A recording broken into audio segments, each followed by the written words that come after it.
урматтуу окуучу, келечекте акча алып келе турчу кесиптер кайсылар? Бул жоопко мен бир аз алысыраактан жооп берейин. Эстегиле. 5 жыл мурун мобилограф же болбосо SMM деген бир кесип болду беле.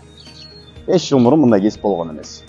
Балким Европада, Америкада болгондур, бирок Кыргызстанда мындай кесип болгон эмес. Азыр күчтүү маркетологдор SMM караганда 100 миңден айлык алып атат.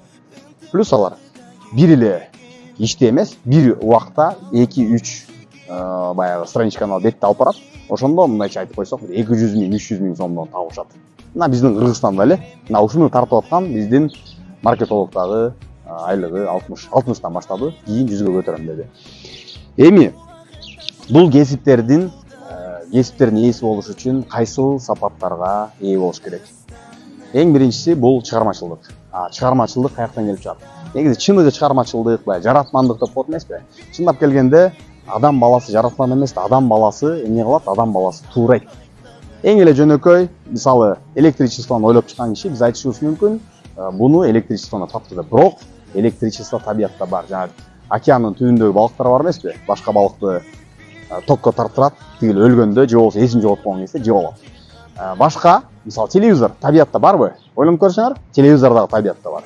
Камера дагы табиятта бар. Кандайча? Кайра эле деңиздин түбүндөгү балыктар бар. Деңиз сүзүп келаткан кезде астындагы өң кандай болсо, ошол өңдү тышынан көрсөтүп атпайбы? Бул ошондо эмне болуп калып атат? Камерадагы, телевизордагы болуп калып атат да. Аны бир окумушту көргөн, бир химик, биолог көргөн дагы ошол нерсени биздин жашообузга алып келген. Ал тарыхка эмне болуп калды?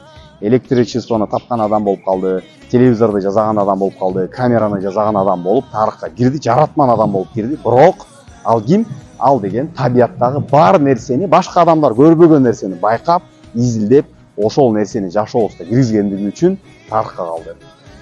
Эми кийинки дагы бир чыгармачылык, мисалы, адамдардын ой көңүлүн тарта турчу бир видео тарта турган болсо, ал чыгармачылык керек. Чыгармачылык болуш үчүн кайра эле эмне? Адабий китептерди окуш керек. Ошол себептен урматтуу окуучулар, урматтуу ата-энелер, келечектеги биз билбеген кесиптин ээлери болуш үчүн, келечекте өтө зарыл боло турчу, көп акча алып келе турчу кесиптердин ээси болуш үчүн кайра эле адабий чыгармаларды окуш керек. Бир. Экинчиси физика, математика, химия, биологияны окуш керек. Ошол себептен урматтуу окуучулар, келгиле. Биздин платформа аркылуу өзүңөрдү өнүктүргүлө, бизди өнүктүргүлө, баарыбыз биригип Кыргызстанды өнүктүрөлүк. Алга Кыргызстан.